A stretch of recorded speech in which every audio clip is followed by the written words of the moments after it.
amigos de Extra Economía? Muy buenas tardes. Hoy nos acompañan doña Flora Fernández y don Gonzalo Mesa. Ellos son representantes de las familias afectadas del caso Aldesa. ¿Cree usted en la justicia pronta y cumplida? De eso hablaremos el día de hoy. ¿Cómo están? Buenas tardes, gracias por la invitación, un gusto y un honor estar en su programa y hoy con un tema que a todos los costarricenses nos interesa. Muy agradecidos realmente por el espacio en nombre del sector solidarista que hoy represento. Muchas gracias al periódico, a usted como profesional en ocuparse y enterarse de la problemática que están viviendo los inversionistas que confiaron en una empresa que los defraudó. Doña Flora, usted ha sido una voz cantante en este caso. ¿Qué ha visto en estos últimos, estamos por cumplir 2 años del caso Aldesa? Tal vez nos puede decir cuál fue la afectación personal que tuvo usted en lo particular y cómo, ¿verdad? Mucha gente dice que el caso Aldesa es un caso que tiene que ver con gente rica, con los millonarios de este país, pero ¿usted cómo lo puede expresar? ¿Cómo les puede contar a ellos cómo se dio esta situación? Puede ser que hayan millonarios, sin lugar a duda. 200 millones alcanza para varios millones concentrados en algunas pocas personas. Sin embargo, yo he entrevistado cualquier cantidad de gente que me han llamado, que me han llegado a buscar precisamente por haber hecho tanta bulla desde el primer día. Y me encuentro gente que no, lo que tenía era plata porque quería comprarse un carro. Tenía plata porque quería iniciar un hogar de ancianos para su familia. Tenían un muchacho que trabajaba en el negocio de turismo y todo lo ganaba en dólares y lo guardaba en Aldesa para empezar su propio proyecto ecoturístico. Yo he encontrado mucha gente así, muchos italianos, muchos extranjeros, que me dicen, ¿dónde está la Suiza centroamericana? Y lo que más les duele es el silencio de la prensa, contaditas excepciones. Diario Extra y este programa lo demuestran, pero en Canal 6, en Canal 7, La Nación y los medios no dicen absolutamente nada. Resienten mucho que los poderes de la República están totalmente callados, los extranjeros, y los nacionales aún más. Y las entidades de supervisión, que son un elefante blanco, están costando una millonada en un país que tiene un déficit fiscal apabullante y no hacen absolutamente nada. ¿El caso no ha avanzado en la Fiscalía en estos 2 años? ¿Ustedes sienten que el caso no ha avanzado? No, es que no hay nada. No hay caso siquiera. ¿Usted comparte esa opinión, don Gonzalo? A ver, hay un tema importante en esto, ¿verdad? Y como decía doña Flora, Aldesa nos presentó 2 caras.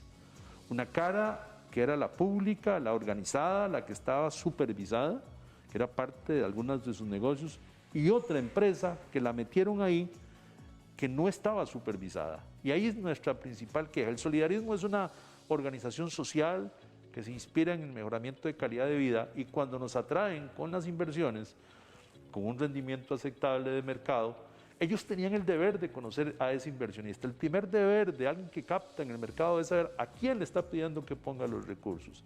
Y Aldesa nos engañó. Nos engañó porque son inversionistas con perfiles muy conservadores y los metieron en negocios de alto riesgo.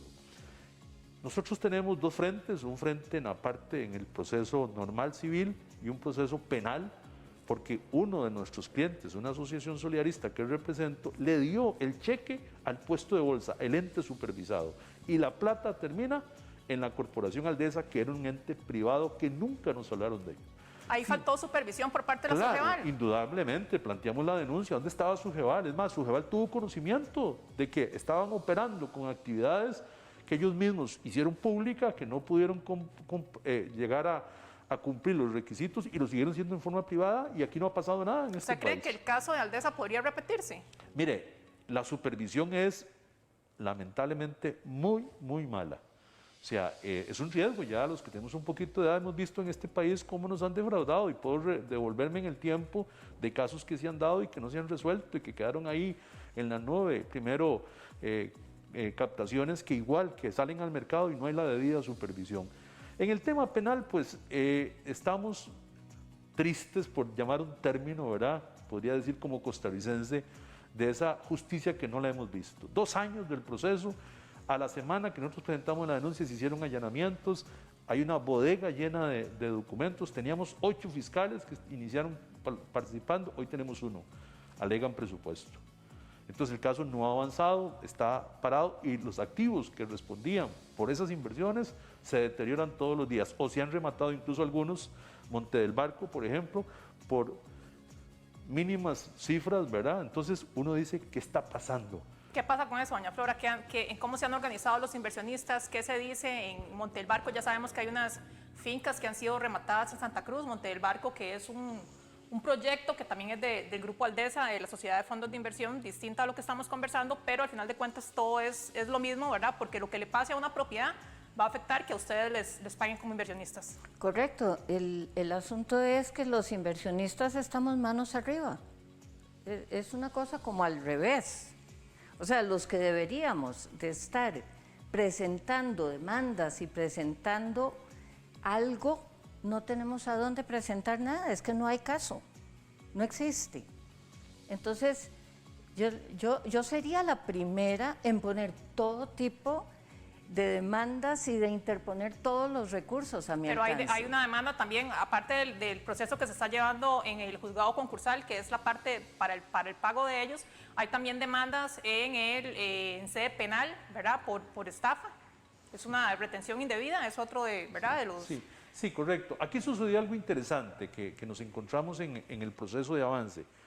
En algunos inversionistas los ponen a firmar documentos de liberación de responsabilidades por el uso de los recursos. A ver, por Dios, soy un inversionista con un perfil conservador, o sea, mis recursos deben administrarse transparentemente en proyectos públicos, que eso es lo que nos hayan ofrecido. Perdón, el otro delito es presunta administración fraudulenta. Correcto, hay una presunción de una serie de delitos. ¿Y eso en qué consiste?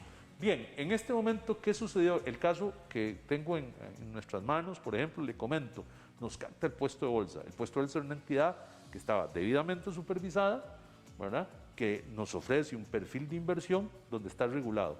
Pues ese cheque entra ahí y sale al día siguiente y lo mandan a corporación sin autorización de mi cliente. O sea, lo sacan de la entidad pública, perdón, de la supervisada, a una entidad privada para que se administre en una serie de negocios, porque es una telaraña.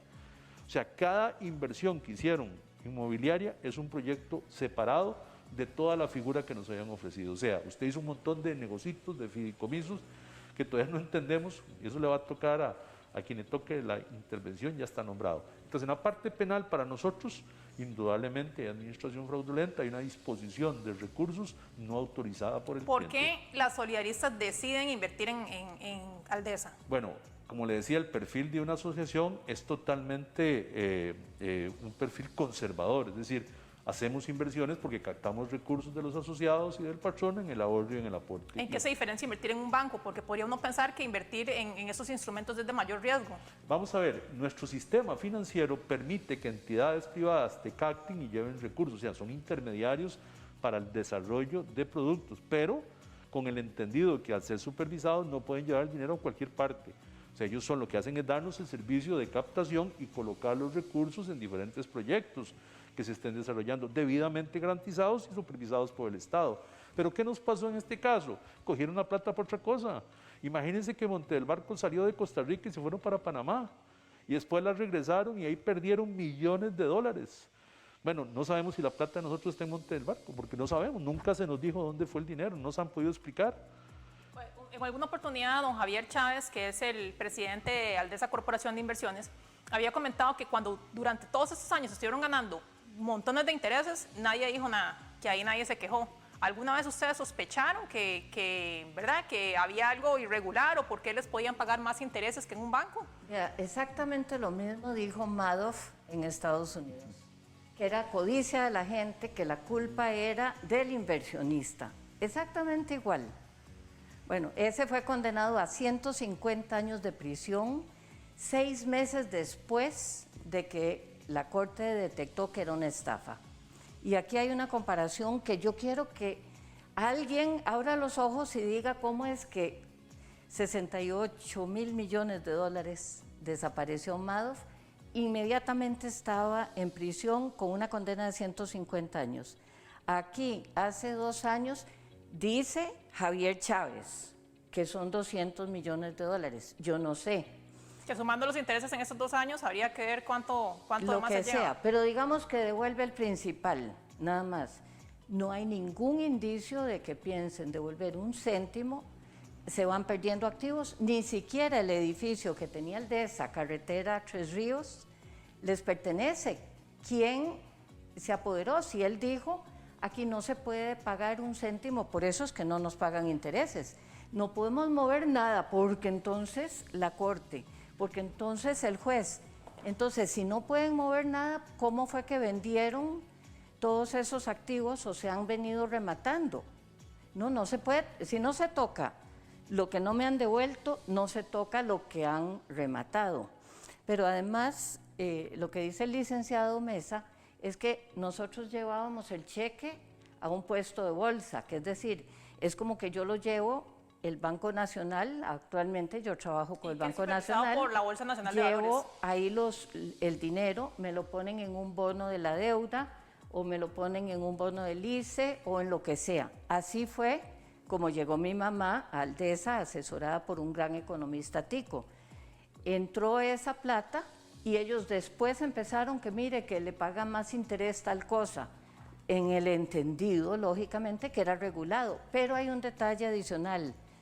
Entrábamos por el puesto de bolsa y los intereses los pagaba el puesto de bolsa, no los pagaba Aldesa Corporación de Inversiones. Mi mamá, y después de que ella, porque ella está con Alzheimer y ya no tiene ¿Qué edad tiene su mamá? conciencia, va para 86 años, con una cantidad de necesidades bárbaras, con una cantidad de dinero impresionante en Aldesa, y no pagan un céntimo.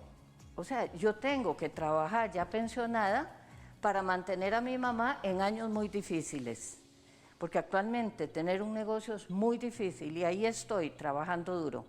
Y aquí es donde yo digo otra cosa.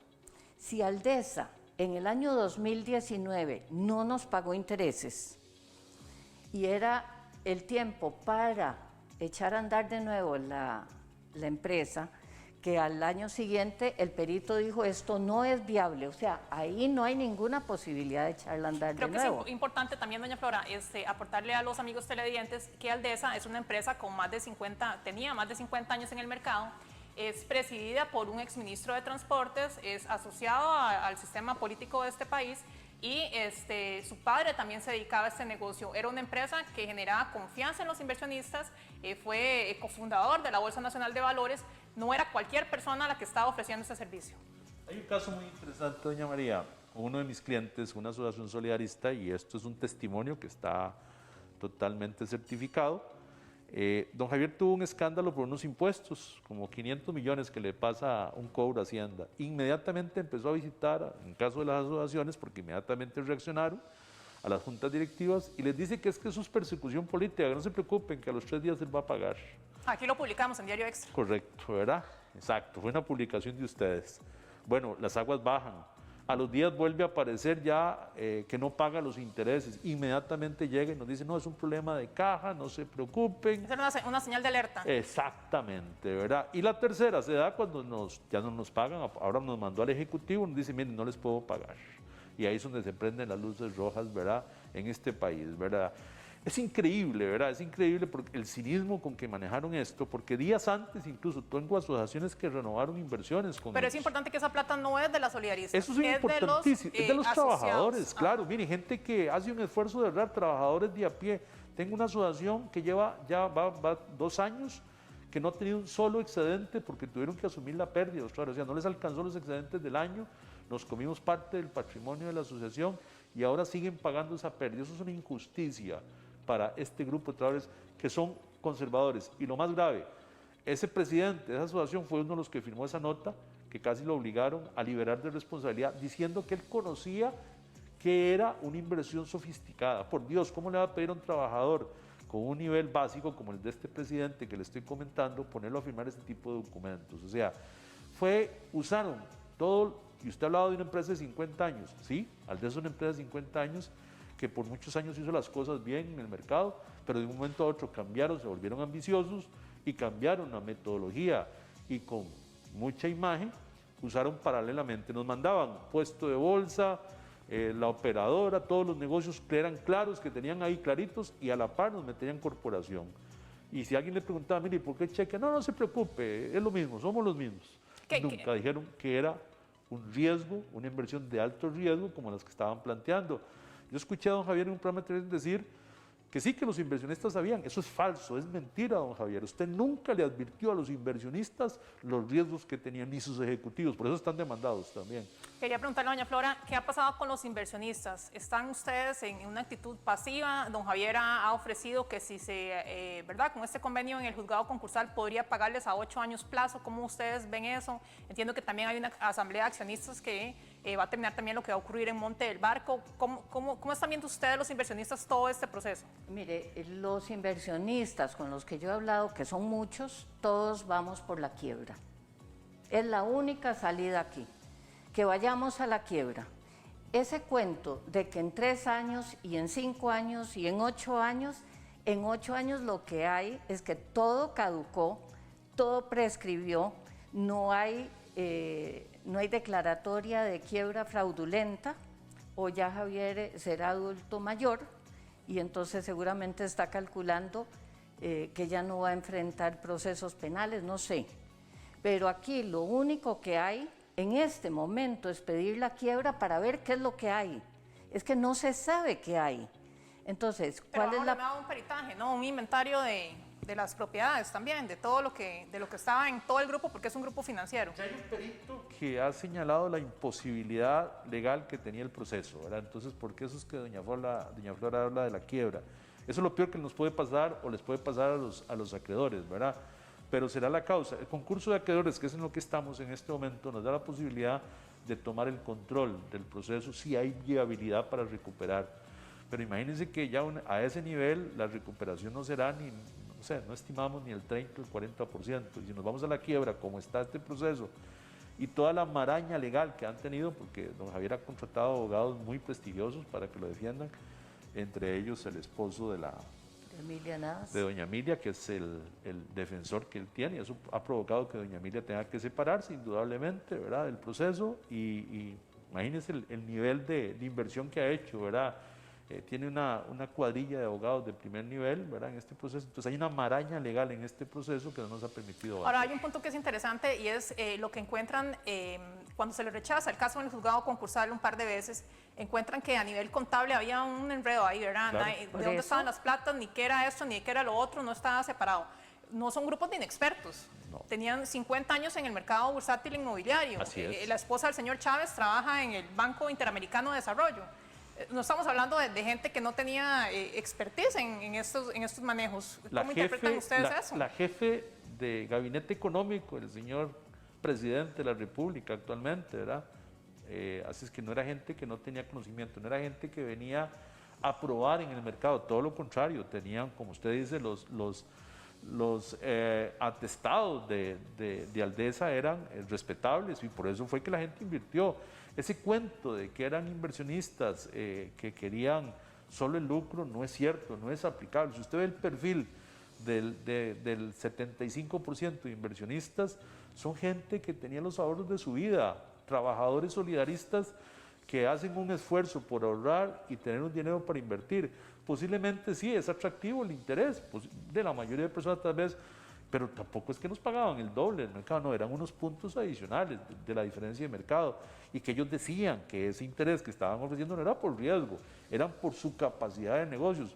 Cuenta en una asociación que don Javier llegó y les dijo, mire, estoy planeando, ahí donde ven ese lote, ahí al frente, voy a comprar esa finca para hacer un desarrollo. Cuando don Javier hablaba de no pequeños negocios, ¿verdad? No de pequeños intereses, no, de negocios muy grandes.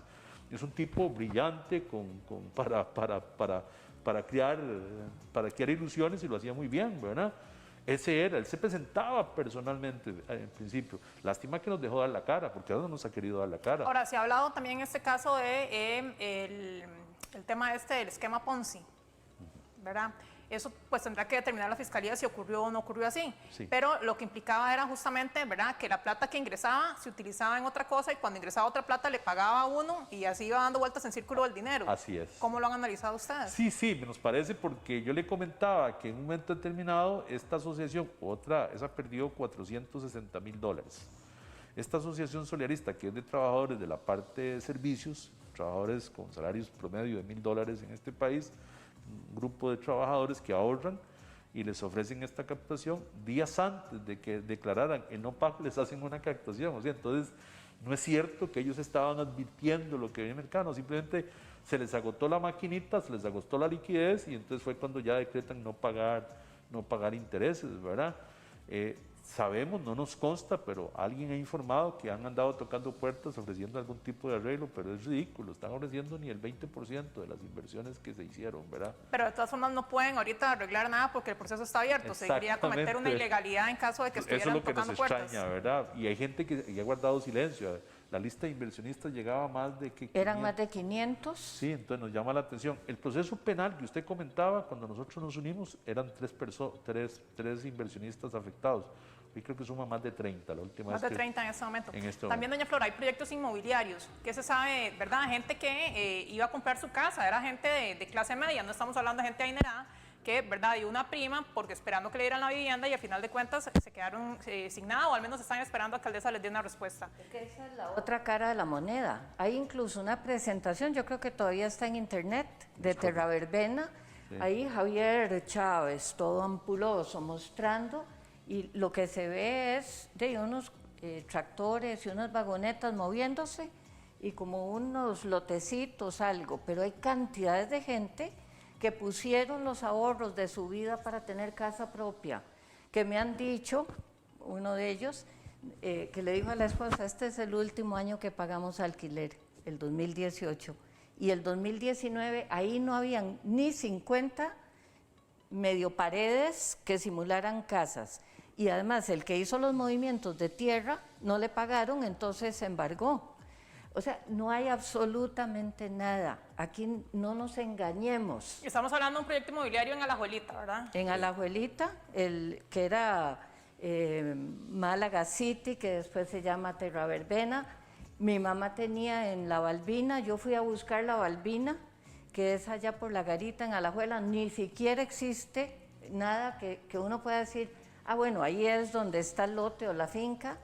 En el proyecto concursal que iban a tomar agua de una naciente, así como si fueran dueños de la naciente. Hay un proceso para poder tener agua en esos proyectos, nada. Pero hay un detalle muy importante y ustedes lo denunciaron y lo han venido denunciando mucho. Papeles de Panamá, paraísos fiscales, las inversiones de Monte del Barco en Panamá, también el semanario tiene denuncias en ese sentido muy graves, muy serias. Hay que investigar eso. Tal vez quisiera... Donde el dueño de la nación metió $8 millones, ahí aparece en esa publicación. Quisiera tal vez Gonzalo, para ir ¿Dónde cerrando. está esa plata? Esa es la pregunta. Para mí la plata nuestra está en paraísos fiscales, bien resguardada, y aquí estamos todos viendo a ver cómo hacemos en una justicia pronta y cumplida que no llega, que no existe, con una fiscal que está amarrada porque su marido es el abogado de Javier Chávez y de Óscar Chávez, porque siempre hablamos de Javier Chávez, son dos, son Óscar y Javier Chávez los responsables de esa empresa. Sí, don Gonzalo, tal vez en menos de un minuto, ¿qué enseñanza nos deja Aldesa? ¿Cómo pueden protegerse los inversionistas para que esto no vuelva a ocurrir? Mire, el primer tema es la labor que juegan las entidades que con los impuestos de los costarricenses pagamos todos los días para que nos cuiden, ¿verdad? ¿Dónde estaba la superintendencia en primera instancia? Nos están debiéndole a este país mayores controles de quién está haciendo oferta pública de recibir recursos y nadie los está supervisando. Arranquemos por ahí. La supervisión debe ser real, debe ser eficiente, debe ser oportuna para que el costarricense de a pie, el que hace un esfuerzo por ahorrar, llámese trabajador a través de una asociación solidarista, de una cooperativa, o personas como doña Flora y su mamá que cogen sus ahorritos de vida, los colocan con esperanza de tener una mejor calidad de vida, no sean engañadas. Entonces encontramos por ahí.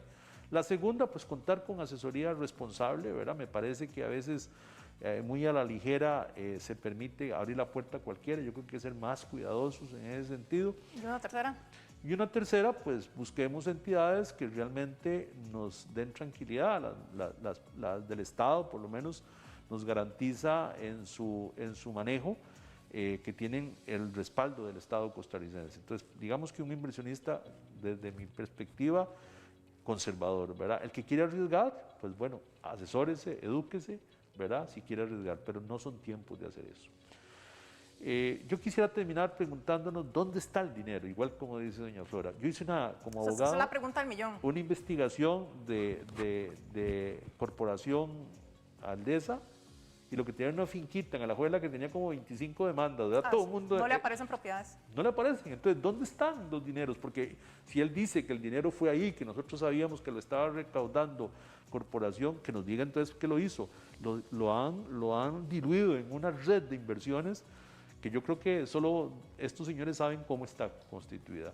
Así es que, costarricenses, de verdad que tengamos cuidado cómo manejamos nuestros recursos y no permitamos estas impunidades. Exijámosle a nuestras autoridades lo que corresponde. El gobierno de la República tiene responsabilidad, debería intervenir por estos inversionistas que hoy han quedado al sol y al agua, diría yo, en este momento. Bueno, muy agradecida porque hayan participado de este programa. Esperamos poder volver a invitarlos cuando el caso muestre un poquitito más de avance, porque ahorita sentimos que está estancado, ¿verdad? Ese sentimiento que hay entre ustedes y los inversionistas que no están acá. A ustedes, amigos televidentes, les agradecemos mucho por sintonizarnos. Los esperamos en un nuevo programa de Extra Economía. Que tengan una feliz semana.